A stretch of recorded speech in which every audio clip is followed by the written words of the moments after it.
Tugas pertemuan pertama, yang pertama, satu, sebutkan 5 masalah ekonomi yang ada di sekitar Anda.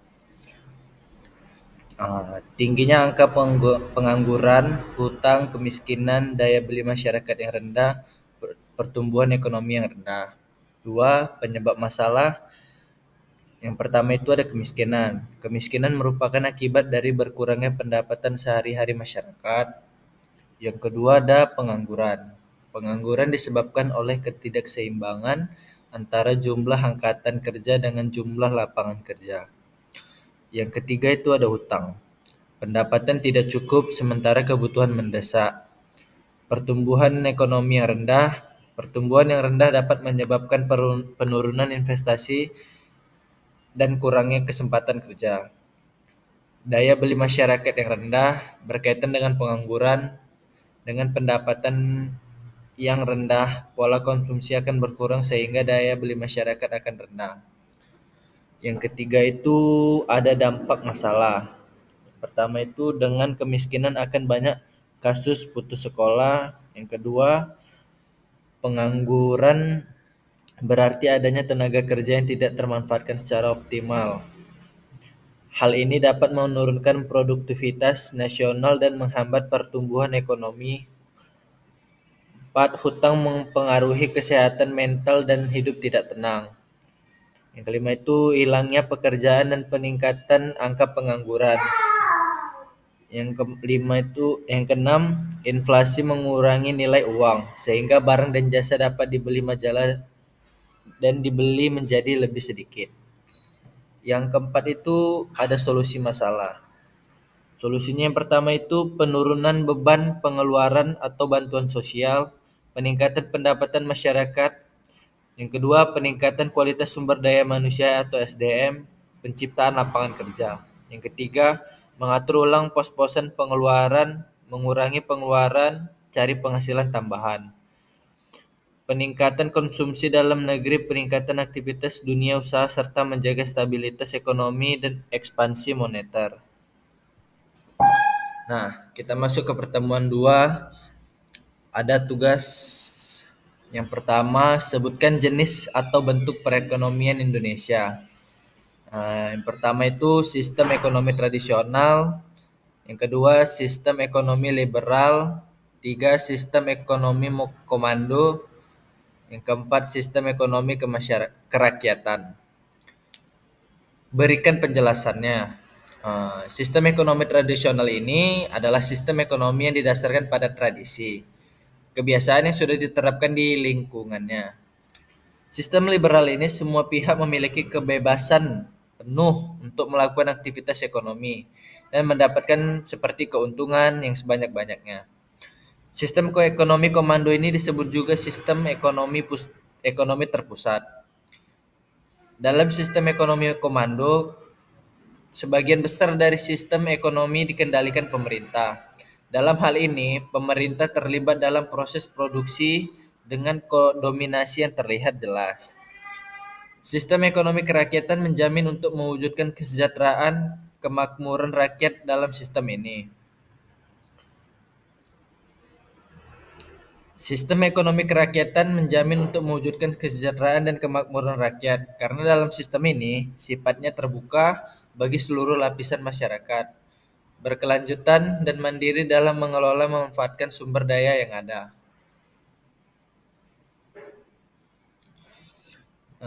Yang ketiga itu kritik kelebihan dan kekurangan ekonomi Indonesia. Positifnya, kelebihannya atau positif, yang pertama, sistem komando pemerintah bisa dengan mudah mengawasi dan mengendalikan harga barang dan jasa pendapatan masyarakat merata karena pemerintah mengatur distribusi pekerjaan. Negatifnya atau kekurangannya, pemerintah tidak mengakui hak individu, masyarakat tidak diberi uang untuk berinovasi. Kelebihan yang kedua, ekonomi tradisional tujuan utamanya adalah pemenuhan kebutuhan hidup dan bukan mencari keuntungan, sehingga menonjolkan sifat kekeluargaan dan rasa kepercayaan. Kekurangan yang kedua, struktur kerja yang tidak jelas membuat efektivitas kerja dan tingkat kesejahteraan relatif lebih rendah.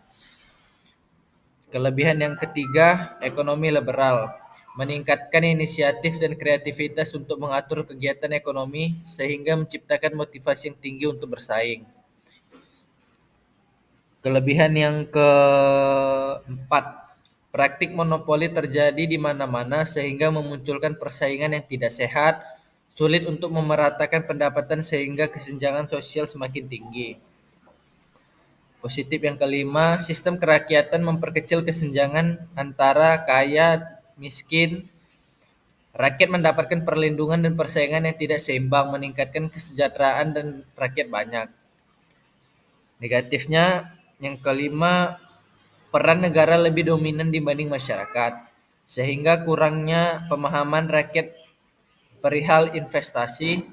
Negara lebih dominan dalam perekonomian sehingga sektor utama ekonomi di luar negara akan sedikit terhambati. Apa yang terbaik bentuk ekonomi Indonesia dan berikan penjelasannya? Jawabannya itu sistem ekonomi kerakyatan karena menerapkan sistem ekonomi Pancasila. Salah satunya itu adalah pengelolaan SDA, sumber daya alam, dan cabang produksi penting oleh negara yang dimanfaatkan sepenuhnya untuk kemakmuran dan kesejahteraan rakyat.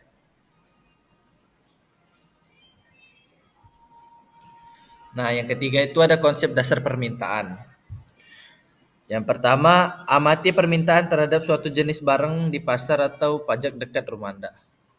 Ya, Dina membutuhkan 1 hingga 5 kotak coklat setiap bulannya.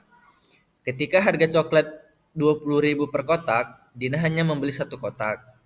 Namun ketika harga coklat turun menjadi 15.000, Dina meningkatkan permintaan coklat menjadi 2 kotak. Begitu pula hingga coklat terus menurun menjadi 10.000 rupiah. Dina membelinya hingga 3 kotak. Yang kedua itu buat grafik permintaannya.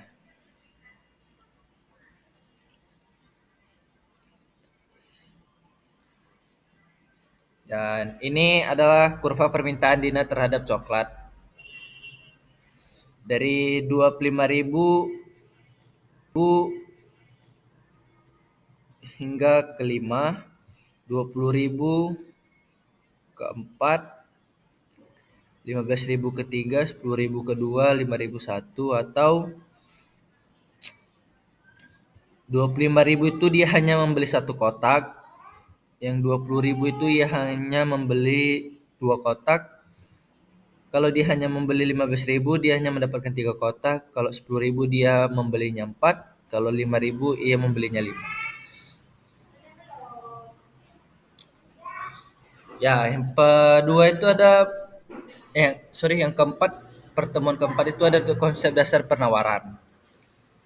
Yang pertama itu soalnya amati produk yang ada di pajak pasar dekat Anda, dan kedua buatlah elastis permintaannya.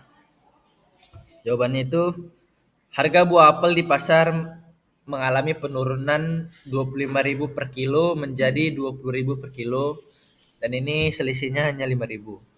Jumlah permintaan di pasar meningkat dari 200 kilo menjadi 350 kilo, otomatis nambah.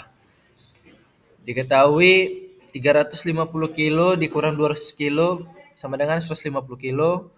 25.000 kurang 20 menjadi 5.000. Jadi jawab itu 150.000 per 5.000 kali 25.000 per 200.000. Jadi hasilnya 0,03 kali 125 sama dengan 3,75. Berdasarkan hasil ED di atas, dapat disimpulkan bahwa permintaan buah apel di pasar bersifat elastis, yaitu E lebih besar daripada 1.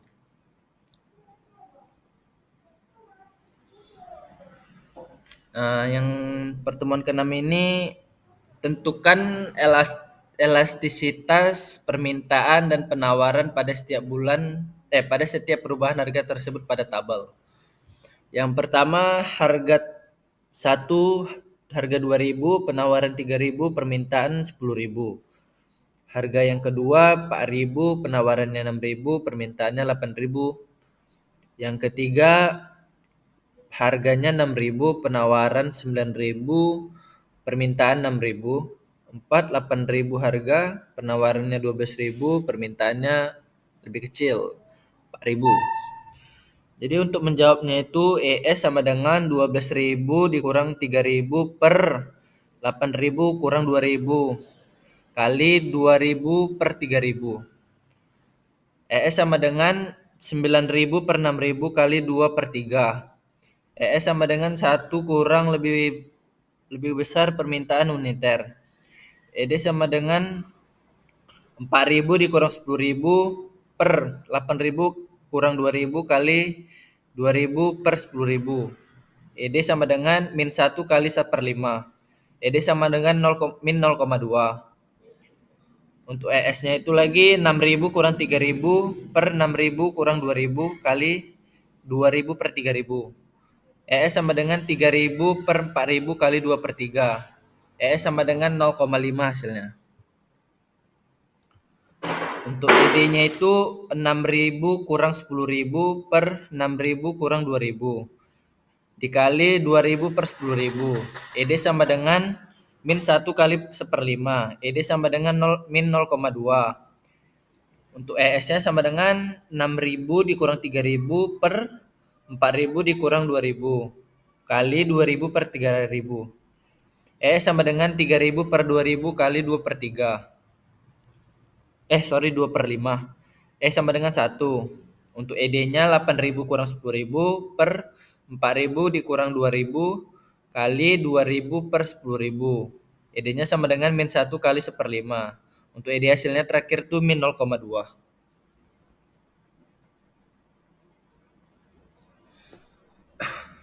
Ya, kita masuk ke pertemuan 8 untuk ujian mid semester.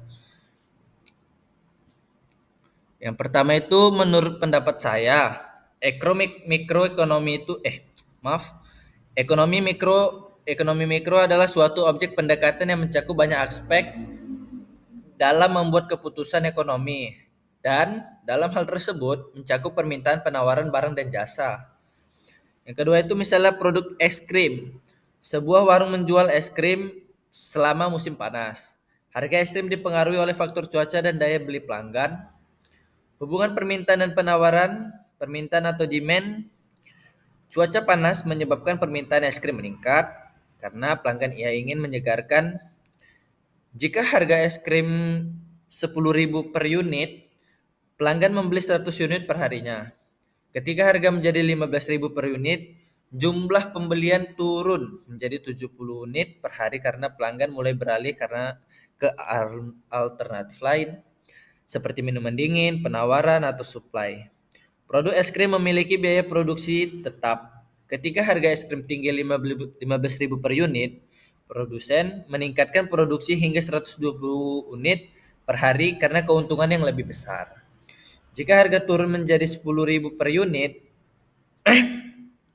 produsen hanya menawarkan 80 unit per hari untuk menekan biaya produksi. Yang ketiga itu analisis empiris. Musim panas meningkatkan permintaan es krim sehingga harga cenderung naik. Produsen menyesuaikan produksi berdasarkan potensi keuangan, sehingga terjadilah perubahan penawaran. Jika ada faktor lain seperti bahan baku mahal, kurva penawaran dapat bergeser, mengubah harga equilibrium. Dengan data seperti ini, hubungan antara permintaan dan penawaran dapat dimodelkan secara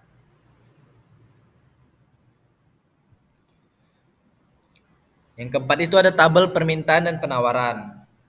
Harga 10.000 per unit, jumlah permintaannya itu 100, jumlah penawarnya itu 80. Harga 12.500, jumlah permintaannya 85, jumlah penawarannya 100. Harga 15.000, jumlah permintaannya 70.000, jumlah penawarannya 120.000. Yang kelima, elastisitas permintaan dan penawaran. Yang pertama itu rumus elastisitas. Yang satu, elastisitas permintaan atau price elasticity of demand atau PED. Rumus elastisitas permintaan persen perubahan QD, persen perubahan P, di mana persen perubahan QD sama dengan perubahan jumlah permintaan atau jumlah permintaan awal dikali 100.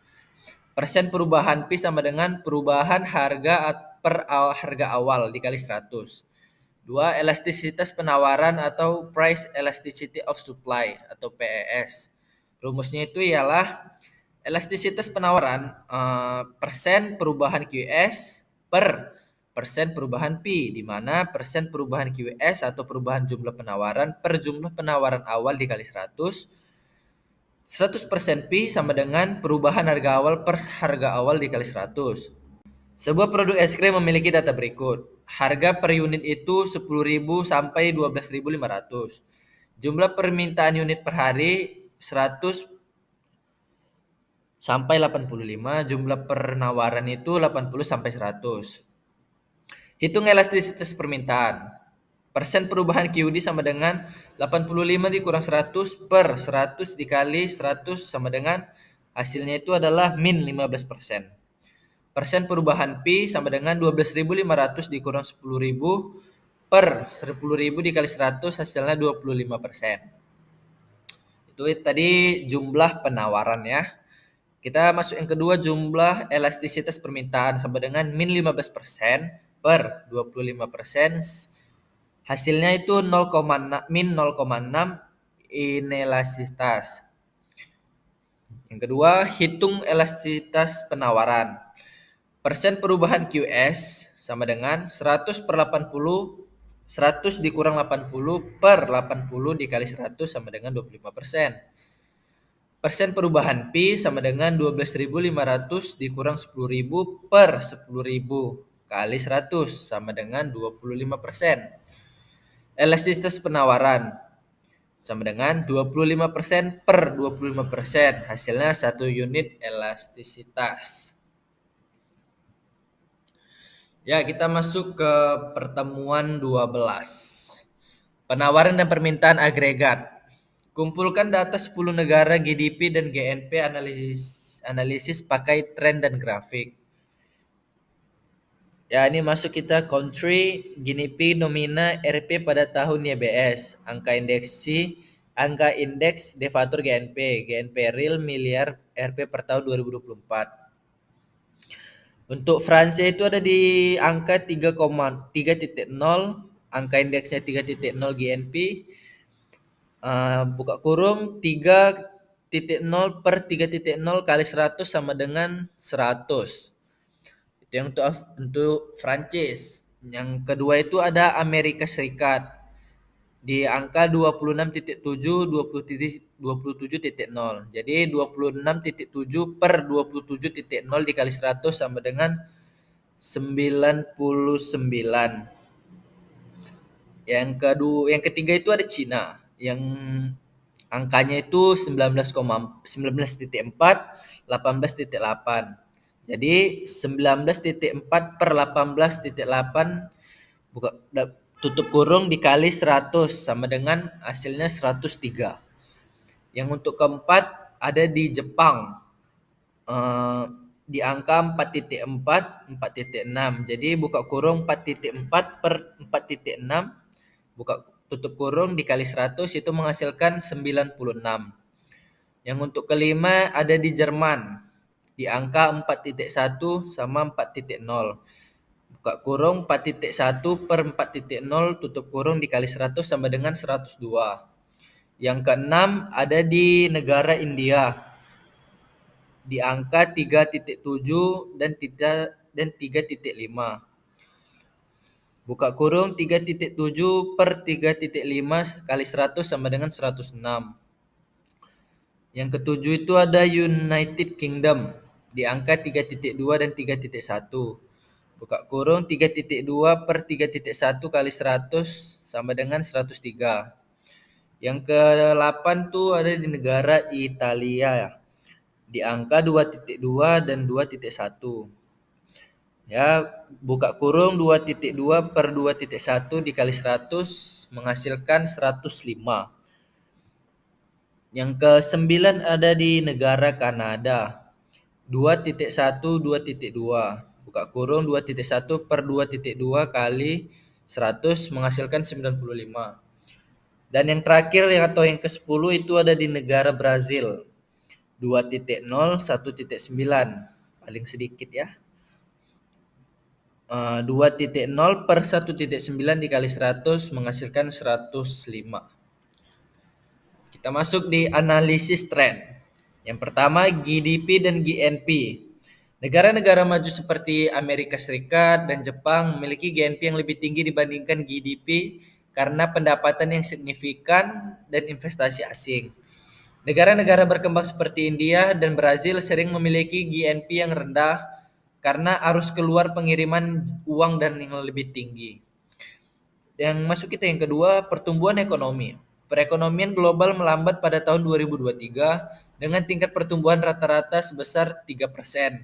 Namun, India mempertahankan tingkat pertumbuhan yang tinggi di atas 6%. Sementara negara-negara maju seperti Jerman menunjukkan pertumbuhan yang lebih lambat, yaitu 1,3%. Dan inilah ada grafik GNP dan GDP.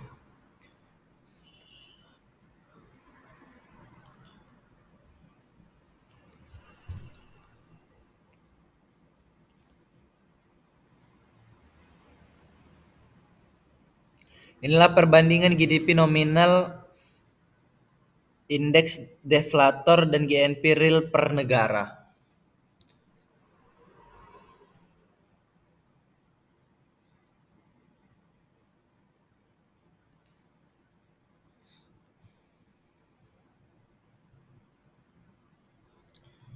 Kita masuk di pertemuan ke-12 untuk kali ini, pendekatan pengukuran GNP yang berhubungan dengan pertemuan sebelumnya. Tugasnya itu kumpulkan 10 data negara terkait data fisikal seperti pajak dan lainnya. Jawabnya penjelasan dari semua data di tabel ada di halaman berikut. Data fisikal 10 negara.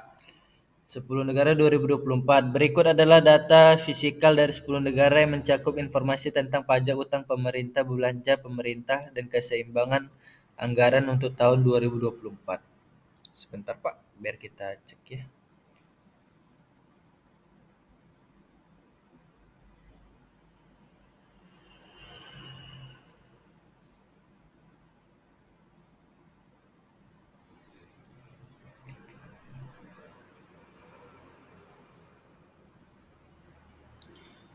Untuk di negara Amerika Serikat itu pendapatan pajak sebesar 16,6%.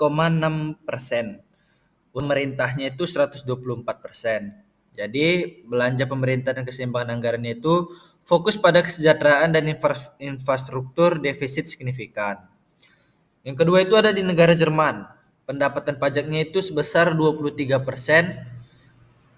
dan utang pemerintah itu sebesar 63%. Jadi normalisasi pasca krisis energinya itu defisitnya berkurang. Yang ketiga ada di negara India. Pendapatannya hanya 11%, utang pemerintahnya itu 84%. Jadi subsidi energi dan pembangunan infrastruktur defisitnya cukup besar. Di negara keempat itu ada Tiongkok. Pendapatan pajaknya itu sebesar 17%, utang pemerintahnya itu 78%. Jadi investasi besar pada infrastruktur dan teknologi, defisitnya itu masih terkendali. Yang kelima ada negara Brazil, pendapatan pajaknya itu 33%, utang pemerintahnya 91%. Jadi pengeluaran sosial tinggi, defisit anggaran menurun. Yang keenam ada di negara Afrika Selatan. Pendapatan pajaknya 25%, utangnya 73%. Jadi fokus pada program sosial, defisit sedang. Yang ketujuh Rusia, pendapatannya 15%, utangnya 20%. Stabilitas fiskal terpengaruh sanksi anggaran hampir seimbang. Yang kedelapan ada Australia 22%, itu pendapatan utangnya itu 45%. Investasi transisi energi defisit kecil. Yang kesembilan ada Arab Saudi, yang keenam Untuk pendapatannya 6%, utangnya 34%. Bergantung pada pendapatan minyak atau surplus anggaran. Yang terakhir Kanada 18% pendapatan, 98% utang. Layanan publik dan investasi hijau, defisitnya sedang.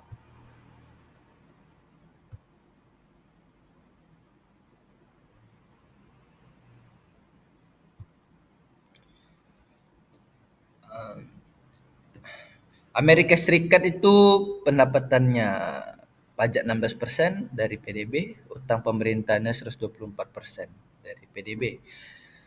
Ya seperti yang dijelaskan tadi yang di sebelumnya di sini. Ya.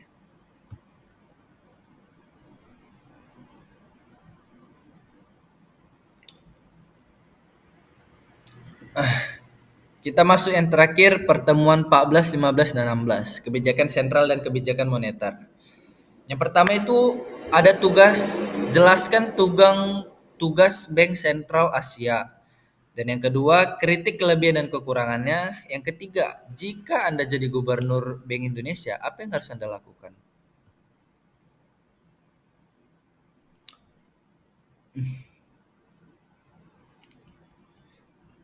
Ya, eh, Bank Indonesia merupakan bank sentral Asia Indonesia yang memiliki tugas utama untuk mencapai dan memelihara kestabilan nilai rupiah. Tugas ini dia jalankan melalui pilar utama yaitu kebijakan moneter, kebijakan makroprudensial, dan sistem pembayaran. Berikut penjelasan rinci mengenai tugas Bank Indonesia. Yang pertama itu ada di menetapkan dan melaksanakan kebijakan moneter. Tujuan utamanya itu menjaga stabilitas nilai rupiah yang meliputi stabilitas harga atau inflasi dan stabilitas tukar. Langkah-langkahnya itu menetapkan suku bunga acuan, operasi pasar terbuka, pengelolaan cadangan devisa, mengawasi inflasi. Yang kedua itu menjaga stabilitas sistem keuangan. Kebijakan makroprudensial. Yang pertama itu mengidentifikasi resiko sistematik di sektor keuangan. Yang kedua, menetapkan kebijakan yang mencegah instabilasi di sistem keuangan, seperti penetapan rasio kewajiban penyediaan modal minuman bagi bank. Koordinasi dengan otoritas jasa keuangan atau OJK dan lembaga pinjaman seperti LPS dalam menjaga stabilitas keuangan nasional.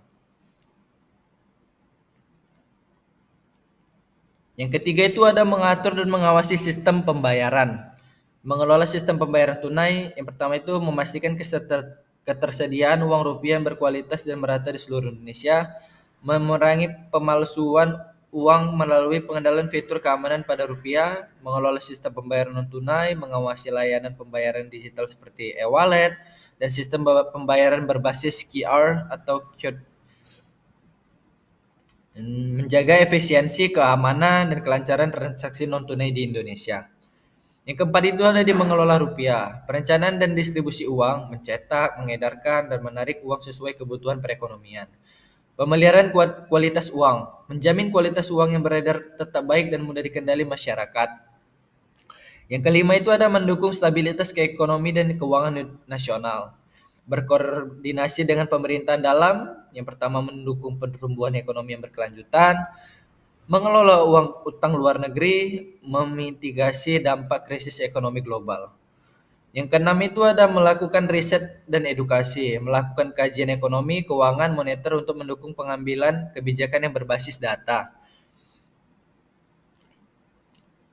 Yang kedua, meningkatkan literasi keuangan masyarakat melalui program edukasi dan sosialisasi kebijakan BI. Dengan menjalankan tugas-tugas ini, Bank Indonesia berperan sebagai penjaga stabilitas ekonomi nasional sekaligus mendukung pertumbuhan ekonomi yang berkelanjutan. Itu untuk jawaban nomor 1 tugas-tugas Bank Indonesia. Kita masuk yang kedua, jawaban nomor 2. Satu, tantangan dan stabilitas nilai rupiah.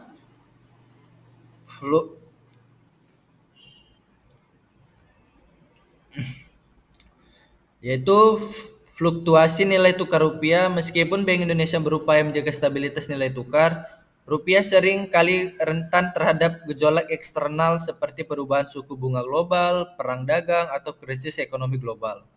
Ketergantungannya pada devisa ekspor masih bergantung pada ekspor berbasis komoditas yang harga permintaannya fluktuatif, sehingga mempengaruhi kestabilan nilai tukar yang dikelola oleh Bank Indonesia. Kritiknya itu kebijakan intervensi BI di pasar falas terkadang kurang relatif dalam menahan pemahalan rupiah, terutama ketika tekanan eksternal yang sangat kuat. Yang kedua itu ada di pengendalian inflasi yang tidak merata, inflasi regional. Pengendalian inflasi nasional kadang tidak mencerminkan kondisi di daerah. Beberapa wilayah memiliki tingkat inflasi yang jauh lebih tinggi dibandingkan rata-rata internasional. Karena distribusi barang dan jasa yang tidak merata, kedua, ketergantungan pada pemerintahan daerah. Bank Indonesia perlu berkoordinasi dengan pemerintahan daerah dalam tim pengendalian inflasi daerah atau TPID. Namun, investasi kebijakan sering terkendali oleh birokrasi dan kapasitas daerah yang kurang memadai. Makanya dikritik itu program pengendalian inflasi daerah kurang optimal karena lemahnya koordinasi antara Bank Indonesia, pemerintahan pusat dan daerah. Yang ketiga ada di digitalisasi dan inklusi keuangan. Lambatnya adopsi terhadap daerah, meskipun BI telah mendorong digitalisasi sistem pembayaran seperti QRIS, adopsi teknologi di daerah tertinggal masih lambat karena keterbatasan infrastruktur dan literasi digital. Kesenjangan inklusi keuangan. Masih ada banyak masyarakat yang di pelosok belum terjangkau layanan keuangan formal seperti penghambat penetrasi kebijakan pembayaran non-tunai. Kritiknya itu perlu percepatan dalam membangun infrastruktur digital dan pendidikan literasi keuangan yang lebih menyentuh masyarakat di daerah terpencil.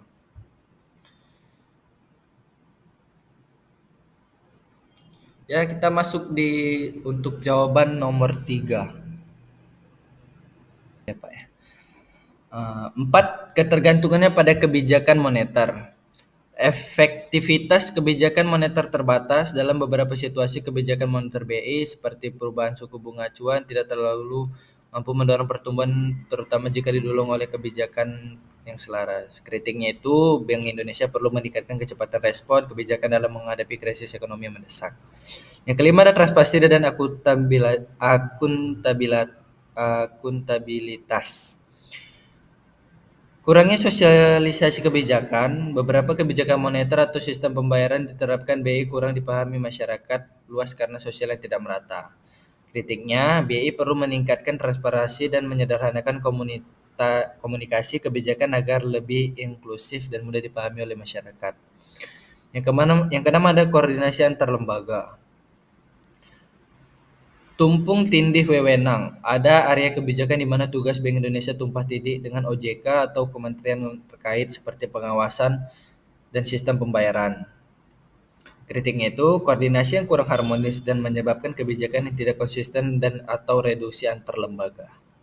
Nah, baru kita masuk yang di jawaban nomor 3. Jika kamu ingin menjadi gubernur Bank Indonesia, apa yang kamu akan lakukan? Yang pertama yang saya lakukan itu ialah meningkatkan stabilitas nilai tukar inflasi, seperti memperkuat cadangan devisa, koordinasi pengendalian inflasi, meningkatkan transmisi kebijakan moneter. Yang kedua itu mendorong digitalisasi dan inklusi keuangan. Yang pertama percepatan digitalisasi, mendorong penggunaan QRIS di seluruh ekonomi, mengembangkan infrastruktur pembayaran digital yang lebih aman dan efisien. Untuk inklusi keuangannya, memperluas akses layanan keuangan formal kepada masyarakat, menyediakan program literasi keuangan berbasis teknologi, dukungan pada fintech dan startup keuangan, mempermudah regulasi bagi startup yang inovatif. Yang ketiga itu memperkuat stabilitas sistem keuangan, seperti pengawasan risiko sistematik, mendorong reformasi perbankan, diversifikasi sumber dana. Untuk yang keempat, menjaga daya saing ekonomi nasional, seperti mengembangkan ekonomi hijau, mendukung sektor produktif, dan yang ketiga, kebijakan de-dollarization. Yang kelima ada memperkuat komunikasi dan transparansi kebijakan, seperti komunikasi yang lebih mudah dipahami, sosialisasi kebijakan, peningkatan akuntabilitas.